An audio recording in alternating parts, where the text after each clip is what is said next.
डंपरची चोरी करणाऱ्या आरोपीला स्थानिक गुन्हे शाखेने अटक केली आहे। आरोपीकडून 30 लाख रुपये किमतीचा डंपर जप्त करण्यात आलाय।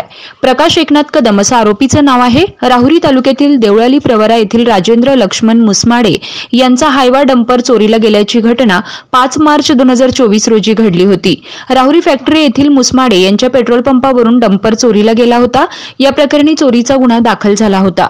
स्थानिक गुन्हे शाखेच्या पोलिसांनी परिसरातील सीसीटीव्ही फुटेजची पडताळणी केली असता हायवा डंपर नेवासा तालुक्यातील खडका फाटा येथे बंद पडल्याचं दिसून आलंय।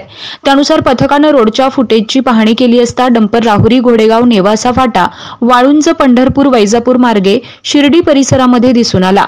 पथकाने शिर्डी परिसरामध्ये फुटेजमध्ये संशयितरित्या दिसून येत असलेल्या इसमाची ओळख पटवली। त्यानंतर प्रकाश कदम याचा शोध घेऊन त्याला ताब्यात घेतलं। कदम याला पोलिसांनी खात्या दाखवताच त्याने चोरीची कबुली दिली आहे। साथीदार समीर खान, नसीर खान पठाण व इतर लोकांच्या मदतीने डंपर चोरी केल्याचं त्याने सांगितलंय।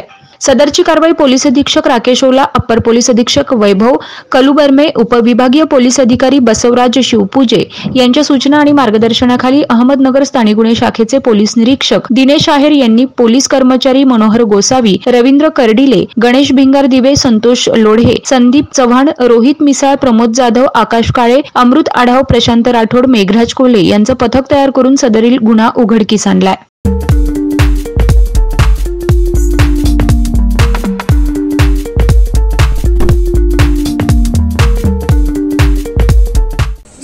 महत्त्वाच्या बातम्या जाणून घेण्यासाठी आजच आपल्या आवडत्या नगर संघर्ष न्यूज सबस्क्राइब करा व त्या शेजारील बेल आयकॉनला क्लिक करा व इंस्टाग्राम व शेअर चॅटला फॉलो करा।